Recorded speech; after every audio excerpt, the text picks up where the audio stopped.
नमस्कार। आज की इस खास चर्चा में हम एक बेहद दुर्लभ और शुभ संयोग के बारे में बात करने वाले हैं। मई 2026 में एक ऐसा दोहरा गुरु प्रदोष व्रत आने वाला है जो आध्यात्मिक रूप से जबरदस्त ऊर्जा लेकर आएगा। भगवान शिव के भक्तों के लिए यह समय किसी बड़े उत्सव से कम नहीं है। तो चलिए इसे थोड़ा और गहराई से समझते हैं। आगे बढ़ने से पहले जल्दी से देख लेते हैं कि आज हम क्या क्या कवर करने वाले हैं। शुरुआत करेंगे ये समझने से कि आखिर गुरु प्रदोष होता क्या है। फिर बात करेंगे मई 2026 की उन खास तारीखों की जिन्हें डायरी में नोट करना है। इसके बाद हम इसके दिव्य महत्व, व्रत के जरूरी नियम और अंत में संध्या पूजा की सही विधि पर भी नजर डालेंगे। तो चलिए अपनी चर्चा की शुरुआत सबसे बुनियादी सवाल से करते हैं। गुरु प्रदोष आखिर है क्या, और इस पवित्र संध्या का असली मतलब क्या होता है? असल में प्रदोषम दिन का वो बेहद शांत और ठहराव भरा पहर होता है जो सूर्यास्त ठीक पहले आता है। ये पूरा समय पूरी तरह से भगवान शिव को समर्पित माना जाता है। अब जरा सोचिए, जब ये खास त्रयोदशी तिथि किसी गुरुवार के दिन आ जाए तो इसकी ताकत कई गुना बढ़ जाती है। बस इसी दुर्लभ संयोग को गुरु प्रदोष कहा जाता है। ये ऐसा समय है जब ब्रह्मांड की ऊर्जा ध्यान और पूजा के लिए सबसे बेहतरीन स्थिति में होती है। चलिए अब आते हैं सबसे अहम हिस्से पर। मई 2026 में ये व्रत कब पड़ रहे हैं ताकि हम पहले से तैयारी कर सकें। मई 2026 कोई आम महीना नहीं होने वाला है। इस एक ही महीने में एक नहीं बल्कि पूरे 2 गुरु प्रदोष व्रत आ रहे हैं। एक ही महीने में शिव और गुरु का ये दोहरा आशीर्वाद मिलना सच में एक कमाल का ब्रह्मांडीय संयोग है। ये तारीखें और समय बिल्कुल ध्यान में रखने वाले हैं। पहला गुरु प्रदोष व्रत पड़ेगा 14 मई को, जिसकी शाम की पूजा का सबसे शुभ मुहूर्त 7:04 से 9:09 तक रहेगा। और दूसरा व्रत आएगा 28 मई को, जिसका पूजा मुहूर्त शाम 7:12 से शुरू होकर 9:15 तक चलेगा।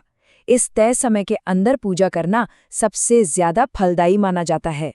अब सवाल उठता है कि इसके पीछे का दिव्य महत्व क्या है, इसे दोहरा आशीर्वाद क्यों कहा जाता है। आइए समझते हैं। इसे दोहरा लाभ इसलिए कहते हैं क्योंकि इसमें 2 बड़ी ऊर्जाएं एक साथ काम करती हैं।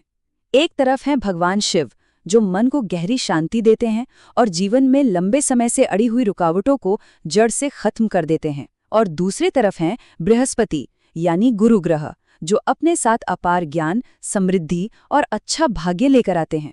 इन दोनों का एक साथ मिलना जीवन से हर तरह की नेगेटिविटी को दूर करके गजब की पॉजिटिविटी लाता है। प्राचीन ग्रंथों में एक बहुत ही सुंदर कथा है। जब देवता बहुत बड़ी मुसीबत में थे, तब उन्होंने प्रदोष काल में ही सच्चे मन से प्रार्थना की थी। उनकी उस पुकार को सुनकर भगवान शिव इतने प्रसन्न हुए कि उन्होंने बुराई का नाश करने के लिए आनंद तांडव किया था। तो जब हम ये व्रत करते हैं तो हम असल में भगवान शिव के उसी रक्षक रूप और उस खास पल को नमन कर रहे होते हैं। और उसी दिव्य कथा का असर आज भी देखने को मिलता है। इस व्रत को पूरे दिल से करने पर जीवन में गजब के बदलाव आते हैं। पैसों से जुड़ी दिक्कतें कम होती हैं, बेवजह का मानसिक तनाव दूर होता है और करियर में अच्छी ग्रोथ मिलती है। गुरु ग्रह के प्रभाव से स्टूडेंट्स और टीचर्स को कमाल की मानसिक स्पष्टता मिलती है। साथ ही घर में सुकून रहता है और कर्ज जैसी परेशानियों से भी राहत मिलती है। फायदे तो हमने जान लिए, लेकिन बिना अनुशासन के कोई भी पूजा पूरी नहीं होती। तो आइए जल्दी से व्रत के कुछ जरूरी नियमों पर नजर डाल लेते हैं। इस व्रत में शारीरिक और मानसिक दोनों तरह के संयम की जरूरत होती है। खाने में सिर्फ सात्विक चीजें जैसे फल या दूध लेना चाहिए।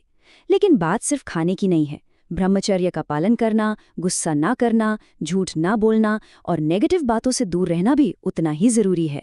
और हाँ, किसी जरूरतमंद को खाना या कपड़े दान करने से इस व्रत का फल कई गुना बढ़ जाता है। सीधी सी बात है, मन साफ होगा तभी पूजा फलीभूत होगी। और अब आते हैं हमारी चर्चा के आखिरी और बेहद अहम हिस्से पर, संध्या पूजा विधि। इसे सही तरीके से कैसे संपन्न करना है, चलिए देखते हैं।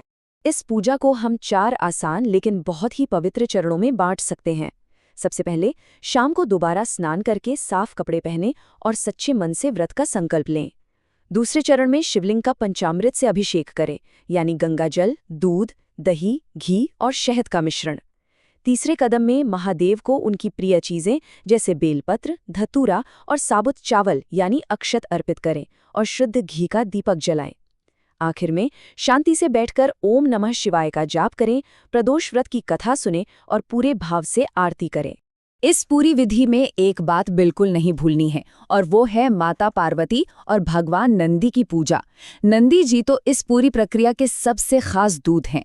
वे ही तो हमारी हर प्रार्थना और हर मनोकामना को सीधे महादेव के कानों तक पहुंचाते हैं। इसलिए उनकी उपासना के बिना ये पूजा अधूरी है। तो आज की इस जानकारी को समेटते हुए बस एक ही सवाल मन में आता है, क्या हम सब मई के इस शुभ महीने में अपने मन की सारी उलझनों को किनारे रखकर भगवान शिव और गुरु ग्रह के इस अद्भुत दोहरे आशीर्वाद को अपनाने के लिए तैयार हैं? ये सोचने का विषय है। इसी खूबसूरत और सकारात्मक विचार के साथ आज की इस चर्चा को हम यही विराम देते हैं। हमारे साथ जुड़ने के लिए बहुत बहुत धन्यवाद।